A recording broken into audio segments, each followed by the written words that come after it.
আসসালামু আলাইকুম রহমতুল্লাহি ওয়া বারাকাতুহু। আলহামদুলিল্লাহি রাব্বিল আলামিন ওয়াসসালাতু ওয়াসসালামু আলা রাসূলিহিল কারীম ওয়া খাতামান নাবিয়্যিন নবিয়িনা মুহাম্মদ ওয়া আলা আলিহি ওয়া সাহবিহি আজমাইন। সুপ্রিয় দর্শক, পৃথিবীর যে প্রান্ত থেকে আপনারা এই মুহূর্তে এটিএন বাংলা টিভি স্ক্রিনের সামনে আছেন, সকলকে স্বাগত জানাচ্ছি এটিএন বাংলার নির্মিত আয়োজন ইসলামী সওয়াল জবাব সরাসরি। আপনাদের জীবন ঘনিষ্ঠ ইসলামিক যে কোনো ধরনের প্রশ্নের জবাব জানতে, ইসলামিক শরীরের আলোকে জানতে আপনি সরাসরি এই আয়োজন অনুষ্ঠানে ফোন করে প্রশ্ন করে আপনি আপনার প্রশ্নের জবাব জানতে পারবেন। প্রিয় দর্শক, আমি আছি আপনাদের সাথে পুরো অনুষ্ঠান জুড়েই। কারি কেম ফিরোজ আমাদের সাথে আজ স্টুডিওতে উপস্থিত আছেন শেখ প্রফেসর আনোয়ার রশিদ আহমদ মাদানী হাফিজাহুল্লাহ।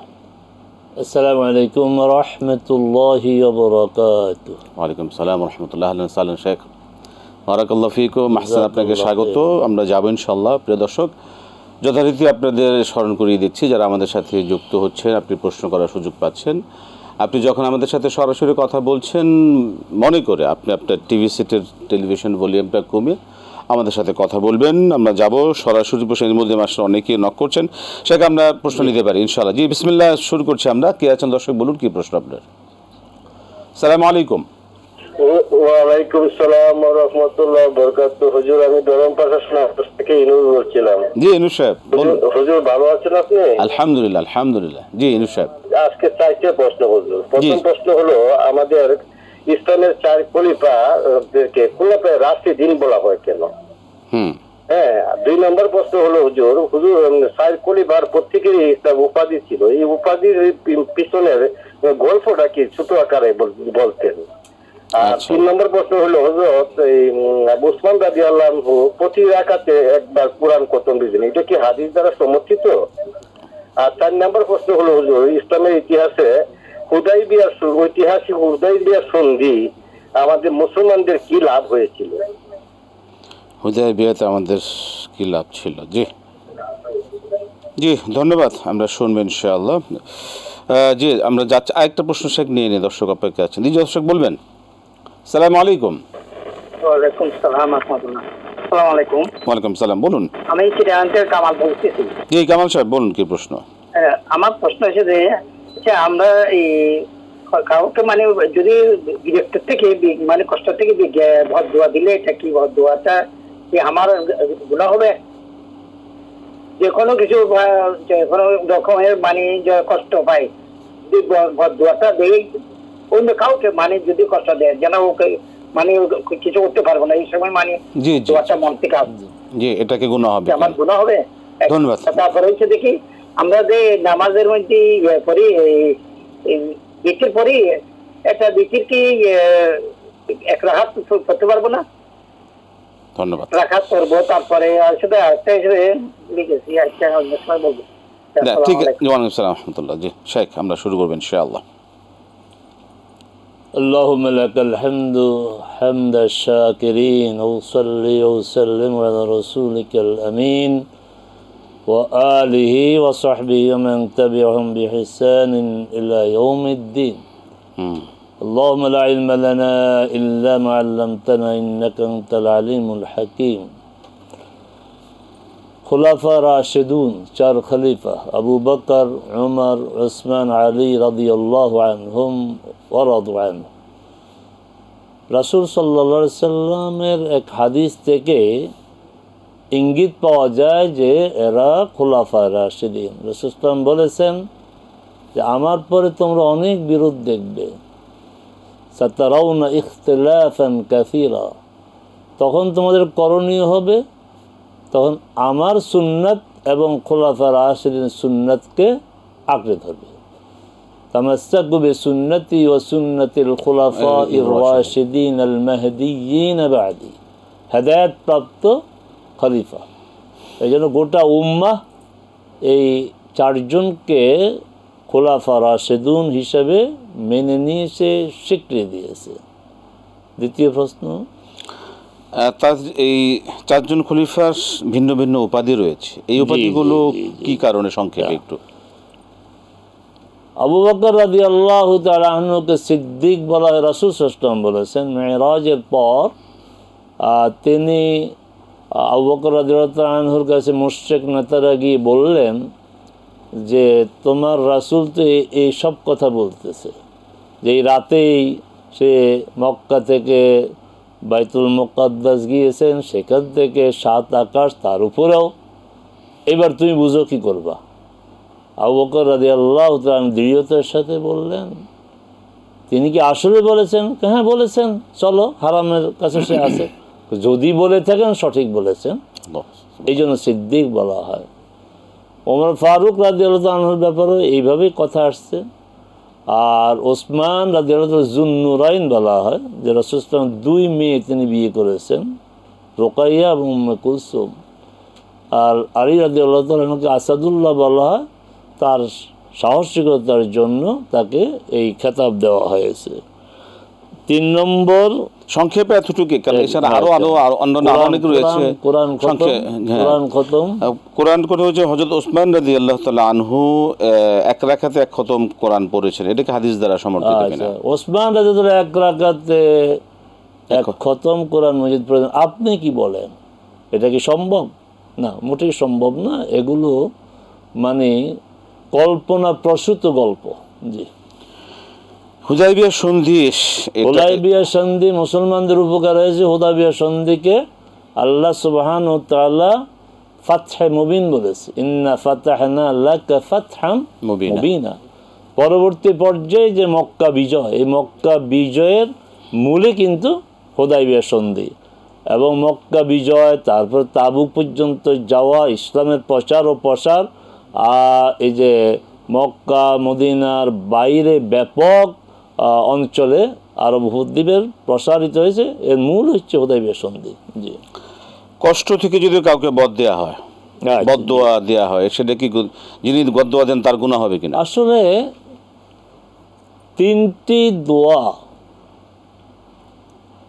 গ্রহণযোগ্য, সালাসু দাওয়াতিল মুস্তাজাবাহ, সেই দোয়াগুলি হচ্ছে বিপরীত দোয়া, যেটাকে আমরা বদদোয়া বলি, মানে তার বিরুদ্ধে যে দোয়া।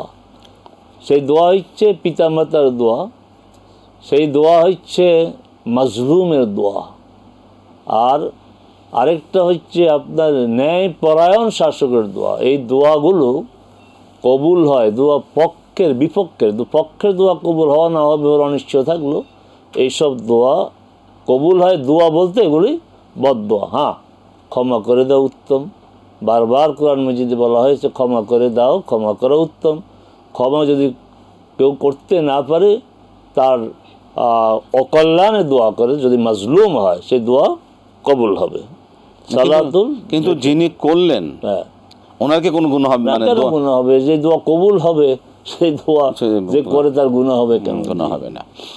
একটা প্রশ্ন নিয়ে নিন দর্শক, শেখ আমরা একজন লাইনে আছেন। জি দর্শক, কে আছেন বলুন, কি প্রশ্ন? আসসালামু আলাইকুম। আসসালামু আলাইকুম হুজুর, আমি মাসুম, কুমিল্লা ধর্মপুর থেকে। জি মাসুম সাহেব বলুন, কি প্রশ্ন আপনার? থ্যাঙ্কস আ লট। আমার 2টি প্রশ্ন। প্রথম প্রশ্ন হলো যে দলিল আল কোরআন সূরা ইউনুস আয়াত নম্বর 38 অধ্যায় 10, এই আয়াতে কোরআন বলতেছে সকল জিন ও মানুষ একত্রিত হয়েও কোরআনের মতো করে একটি সূরাও রচনা করতে পারবে না। সূরা ইউনুস, সকল জিন ও মানুষ একত্রিত হয়েও কোরআনের মতো করে একটি সূরা রচনা করতে পারবে না। একটি সূরা রচনা করতে পারবে না কোরআনের মতো বলতে কি বোঝায়? আর দ্বিতীয় প্রশ্ন হলো তাজিয়া মিছিলের জন্ম কোথায় থেকে? ইসলামে কি 4 খলিফা আলী, ওসমান, তারা কি বলেছেন যে তাজিয়া মিছিল করার জন্য কিনা, বা কোরআন বা হাদিসে আর কোনো দলিল আছে কিনা? সবাই যাতে জানতে পারে, পরিষ্কার করে বলবেন দয়া করে। ধন্যবাদ। জি, আমরা ওয়ালাইকুম সালাম। শেখ, পরবর্তী হচ্ছে নামাজে সালাতুল ভিতরকে 1 রাকাত পড়া যায়?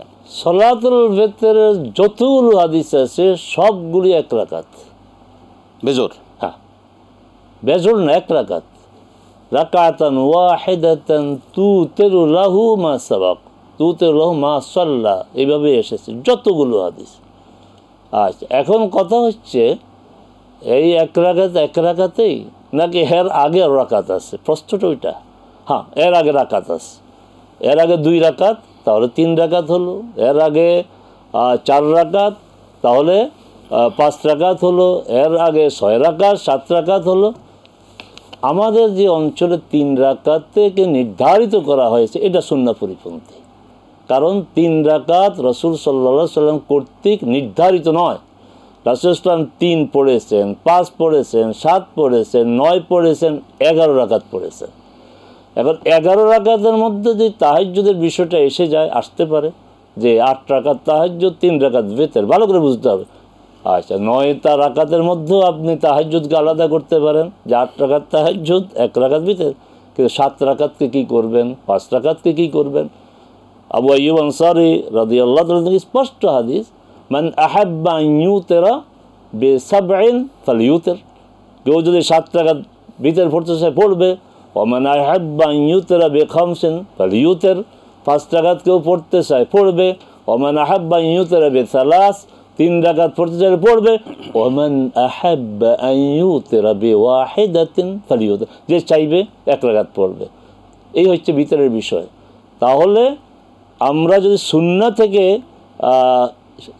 শিক্ষা নেই বা সুন্নাহকে আমলে নিতে চাই, তাহলে এইভাবেই ভিতর পড়তে হবে। কখনো 9, কখনো 7, কখনো 5, কখনো 3, আর সময় না থাকলে কখনো কখনো 1 রাকাত। 3 রাকাতেই পড়তে হবে, এতটা জোর দেওয়া ঠিক না। কিন্তু মানে বাস্তবতা হচ্ছে আমাদের মসজিদগুলোতে 3 রাকাত আমরা ফিক্সড করে নিয়েছি। এই সমস্যাটা আমরা যেমন তারাবি ফিক্সড করেছি 8, তারাবি ফিক্সড করেছি 20। এই ফিক্সড করার যে সমস্যা, আল্লাহ রাসূল ফিক্সড করেন নাই। একটা প্রশ্ন নিয়ে নিই, দর্শক আছেন অপেক্ষা। জি দর্শক, বলবেন কে আছেন, কি প্রশ্ন? আসসালামু আলাইকুম। ওয়ালাইকুম সালাম, বলুন কি প্রশ্ন? ওয়ালাইকুম সালাম ওয়া রাহমাতুল্লাহ, বলুন কি প্রশ্ন আপনার? হুজুর, আমার একটা প্রশ্ন, মানে আমি, আমার জেলা হচ্ছে লক্ষ্মীপুর, আমি পঞ্চগড় আসি আটকা পড়ছে। এখন আমি যে নামাজগুলো করবো, মুসাফিরের যে কসরের নামাজ, আমি জোহরের নামাজ কয় রাকাত করবো? ঠিক আছে। আপনাকে এই পঞ্চগড় কি মানে আপনার কি অফিস না কোনো কাজে? না, আমি বেড়াইতে আসছি, মানে একটা কাজের উদ্দেশ্যে আসছি, কিন্তু আটকা পড়ছি। এখন আমি জোহরের নামাজ কয় রাকাত করবো? আমার কয়দিন এখানে, আমি এখন তো আটকা পড়ছি, আমি কয়দিন পর্যন্ত এই কসরের নামাজ করবো? ঠিক আছে, ধন্যবাদ। অত্যন্ত জীবন ঘনিষ্ঠ প্রশ্ন, আমরা শুনবো। ধন্যবাদ আপনাকে। আমরা এর আগে 2টো প্রশ্ন ছিল। সূরা ইউনূসের 38 নম্বর আয়াত। সূরা ইউনূসের যে আয়াত, কুল লা ইনইসতামাতিল ইনসু ওয়াল জিন্নু আলা আন ইয়াতু বিমিসলি হাদাল কুরআন লা ইয়াতুনা বিমিসলিহি ওয়ালাউ কানা বা'দুহুম লিবা'দিন যাহির। আপনি একটি সূরা কোথায় পেলেন? এই আয়াতে এক সূরার কথা নেই। বলা হয়েছে মানুষ জিন সবাই যদি একত্রিত হয়ে কোরআনের মতো কোরআন বানাইতে চায়, পারবে না, যদিও তারা একে অপরকে সহযোগিতা করে। আপনি দৃঢ়তার সাথে এক সূরা কেন বললেন? এক সূরা আছে, সূরা বাকারাতে, ফাতু বিসূরাতিম মিন মিসলি। একটি সূরা যদি প্রথমে বলছে যে পুরা কোরআন পারবে না। সূরা ইউনূসের আরেকটি আয়াত আপনার নজরে পড়ার কথা, সেখানে 10 সূরার কথা এসেছে, পারবে না। চূড়ান্তভাবে বলা হয়েছে এক সূরা, পারবে না। এরপর আল্লাহ সুবহানাহু ওয়া তাআলা চূড়ান্ত কথা বলেছেন যে অতীতও পারে নাই, ভবিষ্যতেও ফাইল্লাম তাফআলু ওয়ালান তাফআলু, ফালাম তাফআলু ওয়ালান তাফআলু, কখনো পারবে না, মানে অতীতও পারে নাই। চ্যালেঞ্জ, এটা কোরআনের একটি মুআজিজা। আল্লাহ সুবহানাহু ওয়া তাআলার কাছে আমরা শুকর আদায় করি যে আমরা এই কোরআন পেয়েছি, এই কোরআন আমাদের হাতে, আর আমাদের দায়িত্ব হচ্ছে কোরআন অনুযায়ী জীবনকে পরিচালিত করা। জি, আল্লাহ পাক আমাদের কবুল করুন, আমরা যেন কোরআন জানতে পারি, মানতে পারি, আমল করতে পারি। শেখ, আমরা পরবর্তী প্রশ্ন ছিল তাজিয়া মিছিল, এটার জন্ম কবে থেকে, কিভাবে শুরু হলো? আপনি কোরআন হাদিসের কথা বলেছেন, কোরআনে তো নেই, হাদিসও নেই। তাজিয়া মিছিল বলতে ইসলামী শরিয়ার অনুমোদিত কোনো মিছিল নেই। এটা কারবালার ঘটনার কয়েকশো বছর পর, 300 বছর পর সর্বপ্রথম বাগদাদে একজন শিয়া শাসক চালু করেছেন। এই মিছিলের সাথে ইসলামের ন্যূনতম কোনো সম্পর্ক নেই। লক্ষ্মীপুরে থেকে পঞ্চগড়ে আটকা পড়েছেন তিনি, কসর আপনি আটকা পড়েছেন, আমরা সহানুভূতি জানাই। দেশের পরিস্থিতির কারণে শুধু আপনি আটকা পড়েন নাই, আমরা দেখেছি যে পর্যটন নগরী কক্সবাজারে আমাদের বহু ভাই বোন আটকা পড়েছে। হাজার হাজার লোক। এই আটকা পড়া লোকরা অনিশ্চিত অবস্থায় আছে যে কখন তারা দেশে নিজ এলাকায় আসতে পারবে। এই সময় যদি অনিশ্চিত থাকে তাহলে যতদিন আপনি থাকবেন ততদিনই আপনি কসর করবেন। শুধু জোহরের কথা কেন বললেন? জোহর, আসর এবং এশা, আপনি এই অনিশ্চিত অবস্থায় যতদিন থাকবেন ততদিনই আপনি কসর করবেন। নির্দিষ্ট হলে তিনি, হ্যাঁ, নির্দিষ্ট হলে। আচ্ছা, সেই নির্দিষ্ট সীমাটা কি? নির্দিষ্ট সীমা নিয়ে মত পার্থক্য আছে। 4 দিন, 15 দিন, এই দুইটা বেশি, কিন্তু 4 দিন আছে, 10 দিন আছে, 15 দিন আছে, 18 দিন আছে, আর সবগুলির পিছনে দলিল আছে। যে যেটা গ্রহণ করে প্রত্যেকটার পিছনে যে দলিলগুলো সবগুলি দলিল সহি। সেক্ষেত্রে সর্বনিম্ন সর্বোচ্চ মানে সৌদি ওলামায়ে কেরাম 4 দিনের পক্ষে, হানাফি মাযহাব 15 দিনের পক্ষে, মালিকি মাযহাব 18 দিনের পক্ষে। আবারও বলছি, প্রত্যেকটার পিছনেই দলিল আছে এবং দলিলগুলি শক্তিশালী। এমন নয় যে এটা সহি ওটা দুর্বল, সবগুলি দলিল সহি। অতএব যে আপনার যেই দলিলে তার স্যাটিসফ্যাকশন আছে যে না আমি এটাই মানি, কোনো সমস্যা নেই, মানতে পারেন, হয়ে যাবে, তার আদায় হয়ে যাবে। আমরা প্রশ্নে যাব, দর্শক অপেক্ষা আছেন। জি দর্শক, বলবেন কে আছেন, কি প্রশ্ন আপনার? আসসালামু আলাইকুম। ওয়ালাইকুম সালাম ওয়া রাহমাতুল্লাহ। জি বলুন। আমি আবার আমি কোনো অসুবিধার কারণে যদি নামাজটা ফরজ নামাজ যদি গড়ে করি, ইয়া দিতে হবে নাকি, এই আকামাত দিতে হবে নাকি? আরেকটা কি, আমরা যদি রাসূল সাল্লাল্লাহু আলাইহি ওয়াসাল্লামের এবং সাহাবীদের আমল যদি করি, আমরা কি হানাফি মাযহাবেরকে আমল করবো নাকি মানে সাহাবীদের আবার নবীদের আমল করবো? কোনটা উত্তম সেটা আমাদের কিছু জানালে, সবাই তো মানে হানাফি মাযহাব নিয়ে মানে ব্যস্ত আছে। এখানে পার্থক্য আসল মজবুত যেটা, সেটা আমাদেরকে মানে জানালে বেশি ভালো হবে। মাঝে মধ্যে একটা মানে আমাদেরকে কিছু শিক্ষা দেন, মানে যেন নামাজ এবং দেখতে করতে পারি। আপনারা যদি খুবই ভালো প্রশ্ন। কথা বলে কোরআনকে কোরআন মজিদ বলে, এবং কি নামাজকে বহুত কিছু বলে। আমি শুনি সকালবেলা, শুনি সকাল 6টায়, মানে অনেক ইনশাআল্লাহ আল্লাহ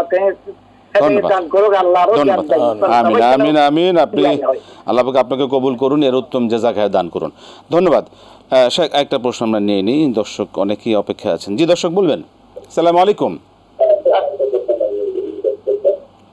আসসালামু আলাইকুম, বলুন দর্শক। ওয়ালাইকুম আসসালাম। আমি মাহফুজা বেগম মাকবারা থেকে। জি মাহফুজা সাহেব, ম্যাডাম বলবেন। বিচির সালাতে দোয়া কোন পড়ে এর সাথে এই নিম্ন দোয়াগুলো পাওয়া যাবে কিনা? একটা দোয়া হলো রাব্বানা যালামনা, একটা রাব্বানা হাবলানা মিন আজওয়াজিনা, রাব্বানা লা তুযিগ কুলুবানা। জি জি আমরা পেয়েছি। হ্যাঁ, আচ্ছা, জি এই যত দোয়া আছে, জি জি আমরা আপনার দোয়া পেয়েছি। আর কি, আর কোনো প্রশ্ন আছে? না, প্রশ্ন নেই। ধন্যবাদ। জি আমরা শুনবো আপনার প্রশ্ন, আমরা নিয়ে ফেলেছি। ধন্যবাদ শায়েখ। যে প্রশ্ন ছিলাম, কোনো অসুবিধার কারণে যদি ফরজ সালাত বাসায় পড়েন একামত লাগবে কিনা? খুবই গুরুত্বপূর্ণ প্রশ্ন। যে কোনো অসুবিধার কারণে যদি ঘরে সালাত আদায় করেন, আপনার উপস্থাপনা সুন্দর, যে ঘরে সালাত আদায় করলে একামত লাগবে কিনা না বলে বলুন যে কোনো অসুবিধার কারণে, তাহলে বোঝা গেল যে অসুবিধা না থাকলে মসজিদে গিয়ে জামাতে সালাত আদায় করতে হবে। আচ্ছা, এখন আপনি একা সালাত আদায় করলেন ঘরে যে কোনো জায়গায়, শুধু একামত না, আজান দিতে দেওয়া সুন্নত। আজান ছাড়া একামত হয় না, ভালো করে মনে রাখবেন। আমাদের দেশগুলি প্র্যাকটিস নেই সুন্নতগুলোর, এটা দুঃখজনক। আমরা যারা কোরআন সুন্নাহর প্রতিনিধি হয়ে কথা বলে নিজেদের পরিচয় দেই, আমরা সমস্যা তো আমাদের। একামত হচ্ছে আজানেরই আপনার দাবি, আজান এবং একামত। এবং রাসূল সাল্লাল্লাহু আলাইহি ওয়াসাল্লাম এক সাহাবী বলছে যে তুমি একসময় আসবে, এই জনব্যস্ত তোমার ভালো লাগবে না, তুমি যদি পাহাড়ে গিয়ে একা যাও, সেখানে তুমি আজান দাও এবং একামত দাও। তাহলে আজান একামত দুইটা মিলিয়ে সুন্নত, আজান বাদ দিয়ে একামত না। এই সুন্নতগুলির চর্চা আমরা করছি না, চর্চা হওয়া উচিত। সেক্ষেত্রে অনেকে দেখা যায় যে মসজিদে তারা যারা জামাত করেন, পরবর্তীতে জামাত করেন, সেখানে মসজিদের আজান একবার হয়ে গেছে, সেক্ষেত্রে সেটা আরো দ্বিতীয় মসজিদে যেহেতু আজান হয়েছে, ওই জায়গাতে আপনি সালাত আদায় করছেন, তখন সেখানে একামত, তাও আজান একামত কয়েকটা জমাত হইতে পারে, আচ্ছা আচ্ছা, জি, কিন্তু আজান আছে একটা। আজান মানে আজানটা থাকতে হবে সামনে।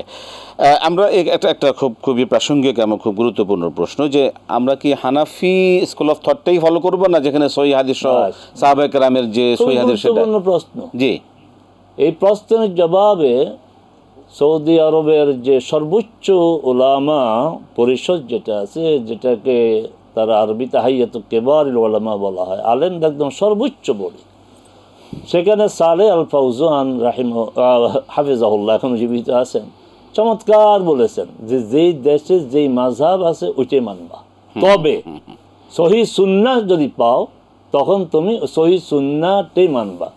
তাহলে আমাদের এই অঞ্চলে, আমাদের অঞ্চল বলবো না, আসলে কি 4 মাযহাবকে যদি আপনার সমন্বয় করা হয় তাহলে খুব একটা বাদ যায় না, খুব একটা বাদ যায়। যারা আহলে হাদিস বলে নিজেদেরকে দাবি করে, তাদের বড় বড় আলেমের বক্তব্য এটাই যে 4 মাযহাব যদি সমন্বয় করা হয়, দেখা যায় যে হানাফি মাযহাব যেটা বলেছে তার বিপরীতে শাফি মাযহাব বলে, কিন্তু সহিহ হাদিসের ভিত্তিতে বলেছে।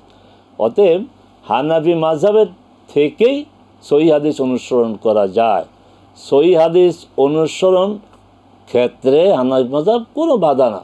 হানাফি মাযহাবের ইমাম আবু হানিফা রাহিমাহুল্লাহ বলেছেন, ইযা সাহহাল হাদিসু ফাহুয়া মাযহাবি, যখন হাদিস বিশুদ্ধভাবে প্রমাণিত হবে সেটা তো আমার মাযহাব।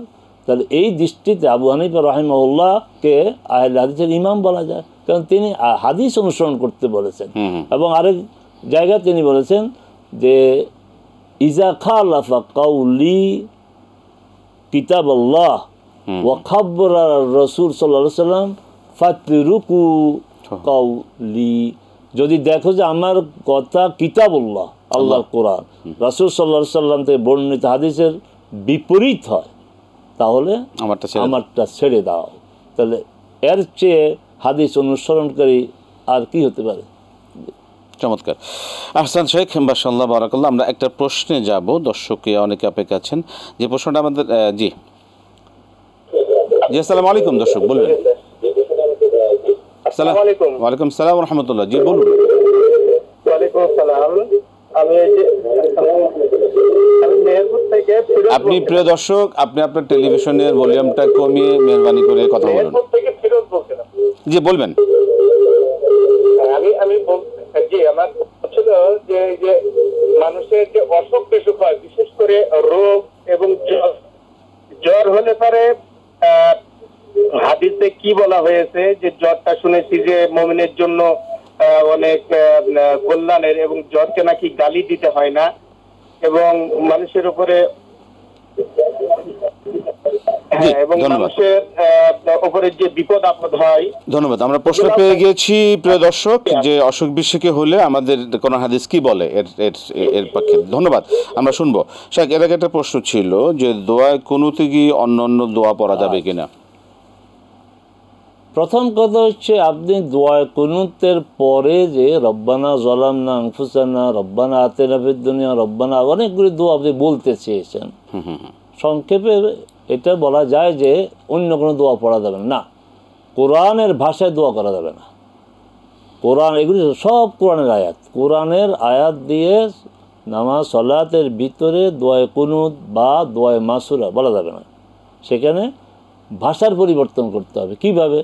যেমন রাসূল সাল্লাল্লাহু আলাইহি ওয়াসাল্লাম রব্বানা আতিনা বলতেন, আল্লাহুম্মা আতিনা ফিদ দুনিয়া হাসানা বলতেন, রব্বানা যালামনা না, আল্লাহুম্মা যালামনা, এইভাবে আপনার পরিবর্তন করে দিতে হবে। তারপর দোয়ায়ে কুনুত পরে দোয়া, দোয়ায়ে কুনুত কোনটি? যে কয়টি পড়া হয় সবগুলি দোয়া কুনুত। যেমন বলা হয় দোয়ায়ে মাসুরার পর অন্য কোনো দোয়া পড়া যাবে কিনা, আর দোয়ায়ে মাসুরা কি আল্লাহুম্মা ইন্নী যালামতু নাফসি একটাই? যতগুলি দোয়া আছে সহিহ হাদিস থেকে প্রমাণিত, এই সবগুলি দোয়ায়ে মাসুরা। আবার ভিতরে যেই সব দোয়াগুলি সহিহ সুন্নাহ দ্বারা সমর্থিত, সবগুলি দোয়ায়ে কুনুত। জি। পরের প্রশ্নটা খুবই জীবন ঘনিষ্ঠ।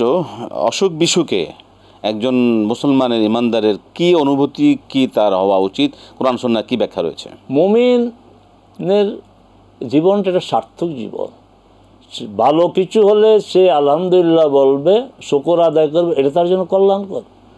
আবার খারাপ কিছু হলে সে সবর করবে, এটাও কল্যাণকর। রাসূল সাল্লাল্লাহু আলাইহি ওয়াসাল্লাম বলছেন আজাবান লিআমরিল মুমিন, মুমিনের বিষয়টা বিস্ময়কর, যে মুমিন যেই অবস্থায় থাকবে সেটাই তার জন্য কল্যাণকর, কিন্তু সেটা তার মানে প্রতিক্রিয়ার উপর নির্ভর করে। ভালো কিছু বাস আল্লাহ শুকর আদায় করলো না, তো কল্যাণকর হবে না। আবার খারাপ কিছু হলো অস্থিরতা, না, তা কল্যাণকর না। ভালো কিছু হবে শুকর আদায় করবে, কল্যাণকর। মন্দ কিছু হবে সবর করবে, কল্যাণকর।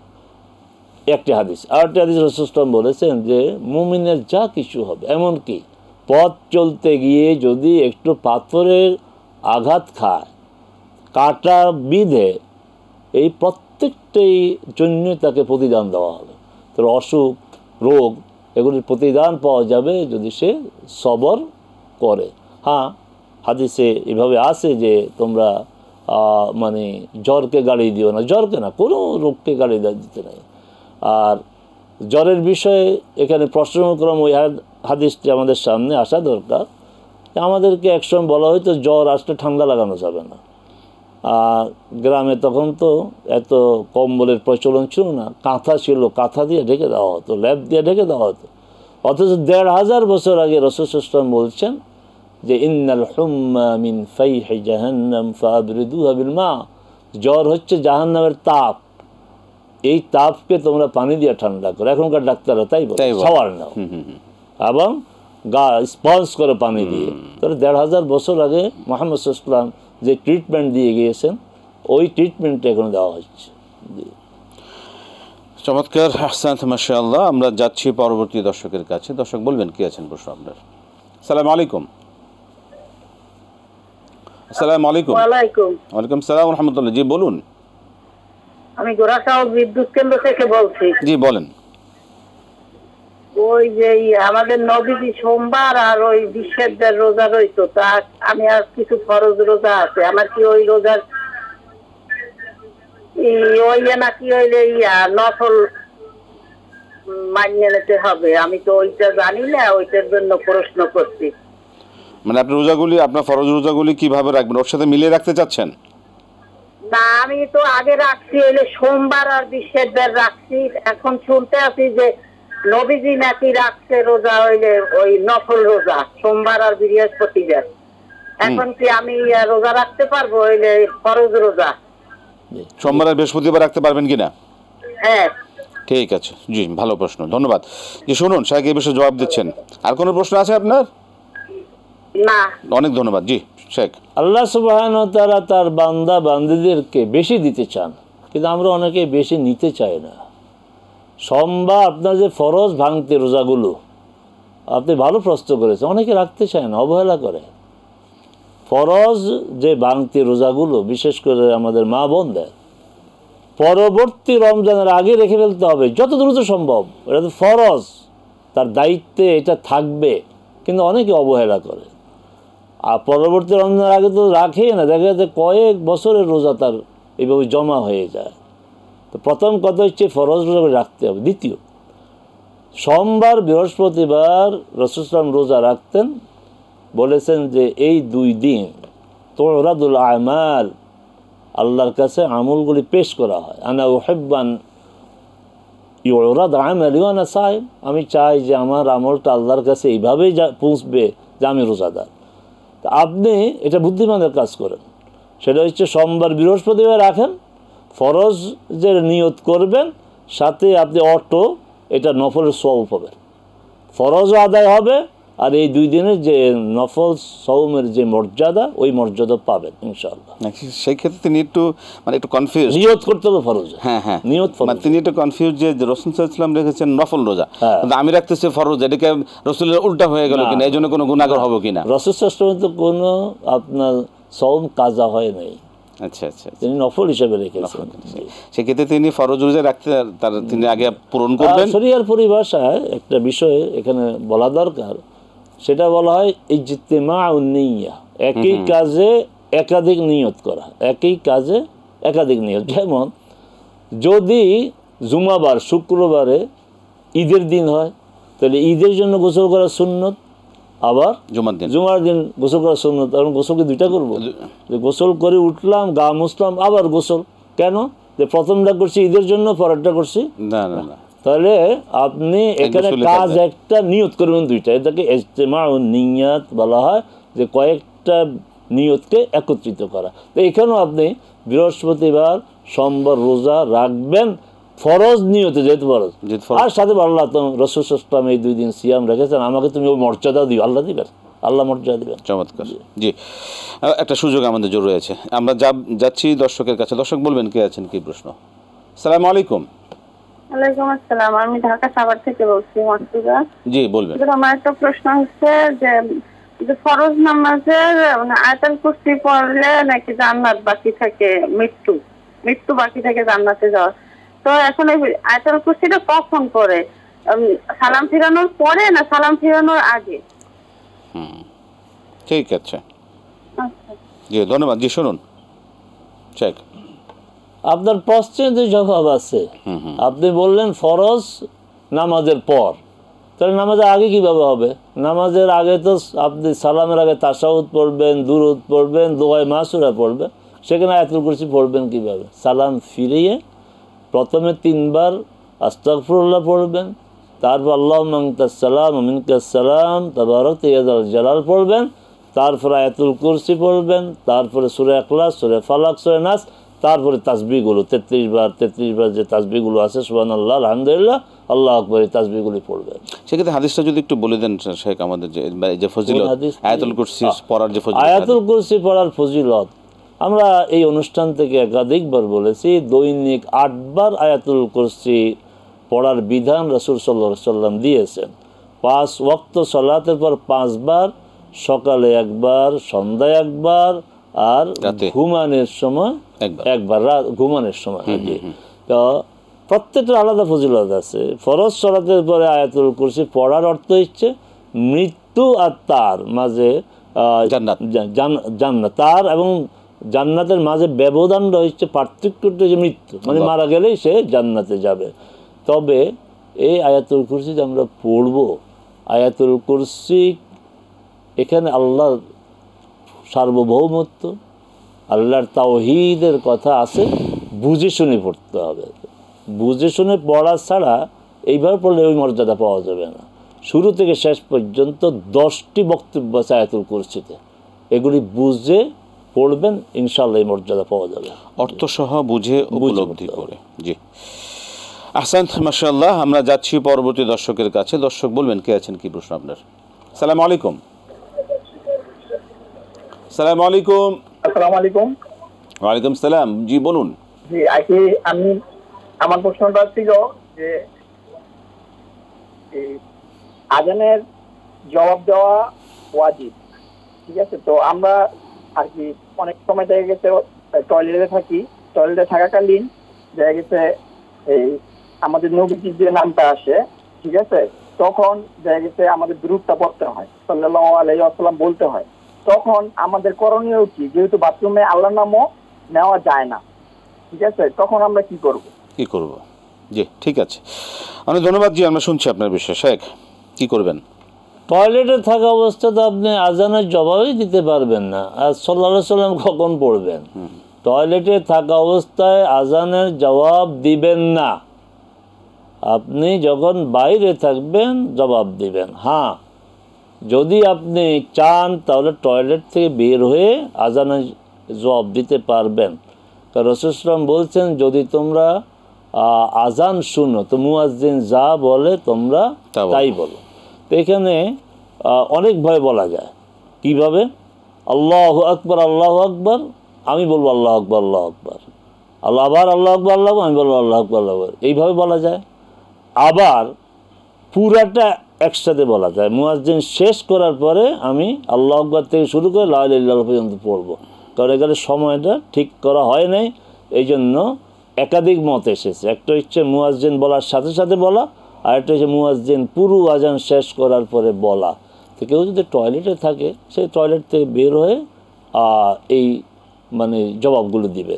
এক, আরেকটি কথা হচ্ছে রাসূল সাল্লাল্লাহু আলাইহি ওয়াসাল্লাম নাম আসলে সাল্লাল্লাহু আলাইহি ওয়াসাল্লাম বলতে হবে, অবশ্যই বলতে হবে। রাসূল সাল্লাল্লাহু আলাইহি ওয়াসাল্লাম বলেছেন, আল বাকিল কুল্লাল বাকিলি মান যুকিরতু ইনদাহু ওয়া লাম ইউসাল্লি আলাইয়া। তো সে হচ্ছে শতভাগ কৃপণ, কৃপণের পরে কৃপণ, দুইবার বলছে যে আল বাকিল কুল্লুল বাকিল, মানে একদম শতভাগ বকিল, কৃপণ। আমার নাম আসলো কিন্তু সে আমার উপর সালাত আদায় করলো না, এটা যেমন ঠিক। আবার এখানে রাসূল বলছেন সাল্লাল্লাহু আলাইহি সাল্লাম কি বলেছেন যে মুয়াজ্জিন যা বলে তা বলতে হবে। এখন মুয়াজ্জিন তো সাল্লাল্লাহু আলাইহি সাল্লাম বলে না, তা আমি কেন বলবো? অতএব আজানের জবাবে, একামতের জবাবে সাল্লাল্লাহু আলাইহি সাল্লাম বলা এটা সুন্নাহ পরিপন্থী। সেক্ষেত্রে আজানের জবাব দেওয়া কি সুন্নত না ওয়াজিব? আজানের জবাব যে ওয়াজিব বলা হয় না, আজানের জবাব সুন্নাহ, এটা ওয়াজিব না। জি, আহসান শেখ, মাশাআল্লাহ। আমরা যাচ্ছি পরবর্তী প্রশ্নে। জি, দর্শক কে আছেন বলুন। সালাম আলাইকুম। আসসালামু আলাইকুম। ওয়ালাইকুম সালাম। জি, আমি ফারুক বলছিলাম গাজীপুর থেকে। জি বলবেন ফারুক সাহেব। জি, আমি যে জিনিসটা একটা সমসাময়িক একটা বিষয় আমাদের দেশে যেটা মানে হচ্ছে এখন বর্তমানে, যে জানাজার নামাজ যখন দাঁড়ায় তখন দেখা যায় যে অনেক মানুষ মানে হচ্ছে যে অনেক ধরনের বক্তব্য পেশ করে। দেখা যায় যে ওখানে অনেক সময় মানে ধরে হচ্ছে যে যারা মুসল্লি বা জানাজা যারা পড়তে আসে তারা অনেক সময়, আমাদের সময় খুব সংক্ষিপ্ত, আপনার প্রশ্ন যতটুকু আমরা পেলাম এখান থেকে আমরা জানার চেষ্টা করব। সামনে লাস্টে যে আমরা বক্তব্য দেওয়া শুরু করি এটা কতটুকু ঠিক হচ্ছে, এটাই তো প্রশ্ন। অনেক সময় যে অপ্রাসঙ্গিক। অনেক ধন্যবাদ, অনেক ধন্যবাদ দর্শক। আমাদের সময়ের সংক্ষিপ্ততা, আপনাকে অসংখ্য, আমরা জবাব শুনবো শেখ। জি, আমরা তো প্রশ্ন বুঝেছি। জি জি জি, যে আমাদের সমাজে একটা প্র্যাকটিস এটা আছে যে বক্তব্য রাখা হয় না, এই ধরনের বক্তব্য রাখার পক্ষে আমি এ পর্যন্ত কোনো দলিল পাইনি। দেখতে হবে বিষয়টি যে রাসূল সাল্লাল্লাহু আলাইহি সাল্লাম এবং সাহাবায়ে কেরাম কখনো এইভাবে বক্তব্য রেখেছেন কি না। তবে একটা বক্তব্য তো রাখা যায় যে তার সাথে লেনদেন যদি থেকে থাকে, একটা ঘোষণা তার ওয়ালির পক্ষ থেকে বৈধ যে বৈধ যে অভিভাবক আছে সে বলবে লেনদেনের বিষয়টা, এটা একটু প্রশ্ন করা যেতে পারে। কিন্তু লম্বা বক্তব্য দেওয়ার সুযোগ মনে হয়নি। তারপরেও আমরা দেখব বিষয়টি যে রাসূল সাল্লাল্লাহু আলাইহি ওয়াসাল্লাম বা সাহাবায়ে কেরামের পক্ষ থেকে এই ধরনের কোনো আপনার জানাজা পূর্বে বক্তব্য দেওয়া প্রমাণ আছে কিনা। যদি প্রমাণ পাওয়া যায় ইনশাআল্লাহ আমরা ভবিষ্যতে আপনাদেরকে জানাবো। শেখ, আমাদের সময় শেষ হয়ে গেলে দেখতে আপনাকে অসংখ্য ধন্যবাদ। জাযাকাল্লাহু খাইর, বারাকাল্লাহু ফিক, মাশাআল্লাহ। প্রিয় দর্শক, সময় শেষ হয়ে গেল। আলহামদুলিল্লাহ, আপনাদের মূল্যবান প্রশ্নের আলোকে আমরা অনেকগুলো বিষয় কোরআন সুন্নাহ থেকে জানবার চেষ্টা করলাম। আলহামদুলিল্লাহ আমরা জানলাম, এভাবে আমরা জানবো, মানবো। আল্লাহ পাক আমাদের কবুল করুন যে আমরা যেন আমাদের ইবাদতগুলোকে সহিহ সুন্নাহ মতো আদায় করতে পারি, শিরক বিদআত মুক্ত হয়ে। আজকে শেষ করতে হচ্ছে, বিদায় নিচ্ছি। আসসালামু আলাইকুম ওয়া রাহমাতুল্লাহি ওয়া বারাকাতুহু।